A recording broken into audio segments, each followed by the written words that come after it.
warahmatullahi wabarakatuh. Selamat berjumpa kembali. Untuk kali ini kita akan belajar bersama mengenai pembelajaran aritmatika sosial. Tentunya kalian tidak asing lagi untuk aritmatika sosial ya, karena ini sudah kalian pelajari ketika kalian di SMP, sehingga kita hanya mengulang saja untuk materi kali ini. Jadi aritmatika sosial itu adalah ilmu matematika yang mempelajari kehidupan sosial seperti menghitung harga pembelian, harga penjualan, ada untung, rugi, bruto, neto, tara, pajak, ya, diskon dan lain-lain. Nah, tentunya ini sudah sering dan kalian terapkan dalam kehidupan kalian, ya. Ada harga beli, harga jual, untung. Ini yang akan kita pelajari dalam aritmatika sosial. Nah, rumus yang ada dalam aritmatika sosial ini perlu kalian ketahui. Di sana ada untung rugi, ya, di mana untung ini adalah harga penjualan dikurangi harga pembelian. Sedangkan harga penjualan ini adalah harga pembelian ditambah untung. Harga pembelian ini adalah harga penjualan dikurangi dengan untung. Sedangkan rugi ini adalah harga pembelian dikurangi harga penjualan. Untuk harga penjualan sendiri adalah harga pembelian dikurangi rugi. Atau harga pembelian itu adalah harga penjualan ditambah dengan rugi. Untuk persentase, ya, untuk persentase untung, ini cara menentukannya adalah untung dalam rupiah dibagi dengan harga pembelian dikalikan 100%. Ya. Sedangkan untuk persentase rugi itu cara mencarinya berarti rugi dalam rupiah dibagi dengan harga pembelian kali 100%. Sedangkan untuk bruto, tara, dan neto, ini tentunya kalian sudah pernah dengar ya. Bruto ini adalah berat total atau berat tara ditambah neto, sedangkan neto ini adalah berat bersih ya, artinya berat bruto dikurangi dengan tara. Tara ini adalah sampul atau tempatnya ya, wadahnya itu adalah tara, sehingga cara menentukannya adalah bruto dikurangi neto, di mana brutonya adalah berat keseluruhan atau berat kotor dikurangi dengan berat neto atau berat bersih.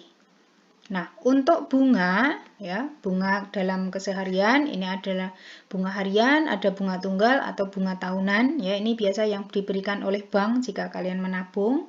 Nah, bunga harian ini adalah banyak hari menabung kali persentase bunga dikali modal dibagi 360 kali 100. Ya, ini untuk menghitung besar bunga harian.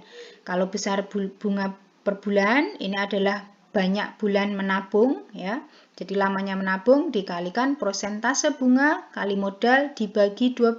Kenapa 12? Karena dalam 1 tahun ada 12 bulan. Sedangkan untuk bunga tahunan, ini adalah persentase bunga dikalikan besarnya modal. Ya. Nah, di sini juga ada PPh. PPh itu adalah pajak juga ya. Jadi pajak di mana gaji, misalkan contohnya ya, gaji yang diterima pegawai itu adalah besarnya gaji sebelum dipotong pajak dikurangi PPh. PPh-nya berapa? Pajak penghasilan yang tidak kena pajaknya ya. Nah, untuk pajak pertambahan nilainya ya atau harga besar atau harga beli suatu barang ini adalah harga sebelum kena pajak ditambah PPN, pajak pertambahan nilai. Ya, ini untuk pajak, besar pajaknya. Nah, ini adalah rumus-rumus yang kita gunakan nanti dalam aritmatika sosial, ya, dalam aritmatika sosial.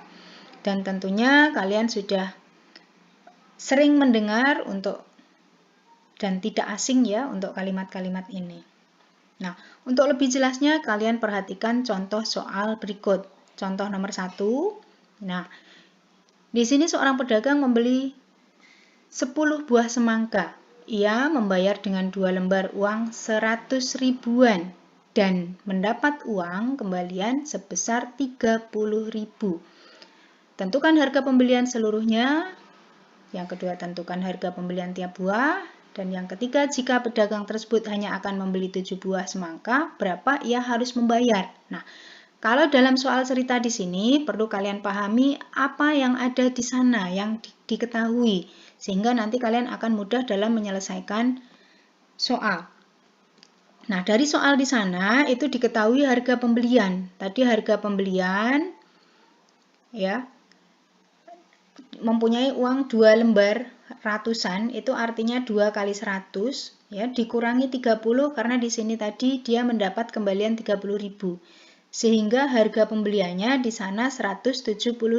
Nah, harga pembelian dari 10 semangka itu adalah 170.000 ya. Nah, sedangkan untuk harga per buah itu adalah 170.000 dibagi 10 sehingga di sana 17.000. Jadi harga satu semangka itu adalah 17.000. Nah, yang ditanyakan di sana jika pedagangnya hanya akan membeli 7 buah, berarti harga 7 buah semangka 7 kali 17.000 itu adalah 119.000. Jadi harga untuk 7 buah semangka itu adalah 119.000. Contoh yang kedua. Nah, Bu Farida adalah seorang ibu rumah tangga yang mempunyai pekerjaan sampingan dengan membuat brownies. Suatu hari dia memperoleh pesanan 20 kotak brownies. Untuk pembelian semua, Bu Farida menghabiskan uang sebesar Rp450.000.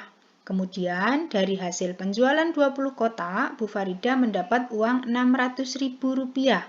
Dapatkah kalian menghitung berapa harga satu kotak brownies dan berapa persentase keuntungannya? Nah, dari permasalahan di sini diketahui tadi mendapat pesanan 20 kotak dan menghabiskan dana dari 20 kotak itu 450.000. Sedangkan dari penjualannya memperoleh uang total 600.000. Yang ditanyakan harga satu kotak brownies dan berapa persen keuntungannya. Nah, bagaimana penyelesaiannya? Nah, tadi modalnya 450, harga penjualan keseluruhan 600. Berarti untungnya 600 dikurangi 450 itu adalah 150.000. Jadi untung itu adalah besarnya harga penjualan dikurangi dengan harga pembelian atau modalnya. Di sana untung 150.000. Nah, untuk harga jual per kotak itu berarti 600.000 dari total harga keseluruhan dibagi 20, itu adalah 30.000. 30.000. Jadi harga per kotak brownies itu adalah 30.000. Ya, nah, sehingga persentase keuntungannya tadi untungnya 150.000 berarti dibagi terhadap harga belinya atau modalnya. Sehingga persentase untungnya adalah 150.000 dibagi 450 kali 100% adalah 33,3%. Ya, jadi keuntungan atau persentase yang diperoleh dari penjualan brownies tadi Bu Farida memperoleh untung 33,3%. Ya, sangat mudah ya. Ini contoh proses perhitungan untuk mencari harga jual dan juga persentase untung. Contoh yang ketiga di sini mengenai permasalahan juga. Ida dan Dewi memesan makan siang di kantin Kenari ya. Mereka memesan 2 porsi nasi goreng dan 2 gelas jus mangga. Harga satu porsi nasi goreng itu adalah 15.000 dan 1 gelas jus mangga itu 8.000.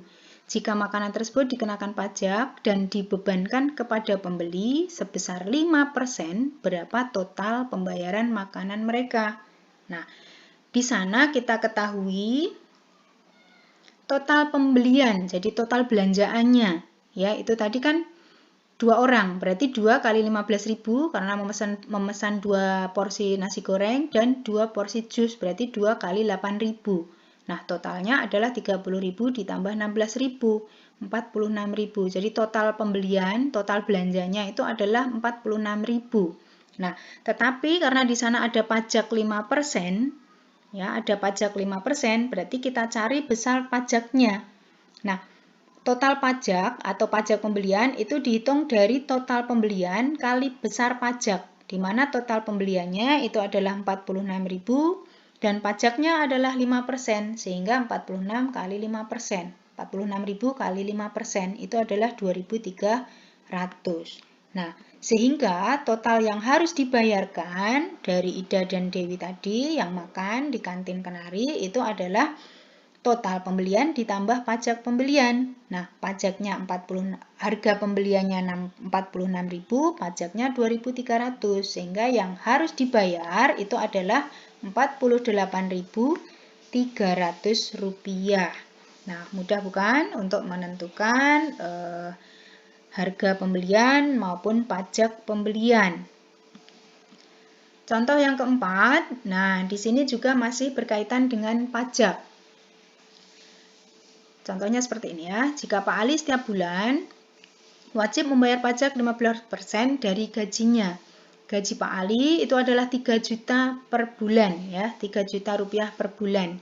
Dengan penghasilan tidak kena pajak itu adalah 1.500.000. Nah, pertanyaannya berapa besar pajak yang harus dibayar Pak Ali dan berapa rupiah gaji bersihnya? Nah, dari sana kita bisa menghitung ya, besar penghasilan kena pajak. Tadi kan total penghasilannya 3 juta. Penghasilan tidak kena pajak 1.500.000, sehingga 3 juta dikurangi 1.500.000. Itu adalah 1.500.000. Ini penghasilan kena pajaknya. Jadi sama, separuh-separuh ya. Nah, sekarang kita hitung bagaimana pajak penghasilan. Pajak penghasilannya tadi adalah 15% dari penghasilan kena pajak. Jadi 15% kali 15 juta, 1.500.000 di sini, maaf. 15% dari 1.500.000. Itu kalau kita hitung adalah 225.000 ya. Ini kita hilangkan nolnya, 15 kali 15 225 tambah 03, ada 225.000. Jadi besarnya pajak yang harus dibayar itu adalah 225.000. Nah, sekarang berapa gaji bersihnya setelah dikenakan pajak? Nah, gaji bersih yang diterima Pak Ali itu adalah besarnya gaji ya, total gaji tadi dikurangi pajaknya. Sehingga tadi gajinya 3 juta dikurangi 225.000 itu menjadi 2.775.000. Jadi gaji bersih yang diterima Pak Ali itu adalah sebesar 2.775.000 per bulan. Nah, jadi sangat mudah sekali yang berkaitan dengan pajak penghasilan di sini ya. Itu dari total penghasilan, di sini ada pajak tidak kena pajak, nah berarti nanti dikurangkan dulu. Baru kita peroleh besar penghasilan yang kena pajaknya berapa. Ini kita kalikan dengan prosentasenya ya. Sehingga untuk mendapatkan gaji bersihnya itu adalah gaji yang diterima dikurangi dengan besarnya pajak. Nah, saya kira cukup mudah untuk pembelajaran kita, jadi sering-seringlah kalian membaca dan latihan, pahami soal cerita atau isi yang ada di sana, indikator apa yang diketahui, itu nanti yang digunakan dalam menyelesaikan permasalahan. Ya, terima kasih untuk materi saya hari ini, semoga bermanfaat. Assalamualaikum warahmatullahi wabarakatuh.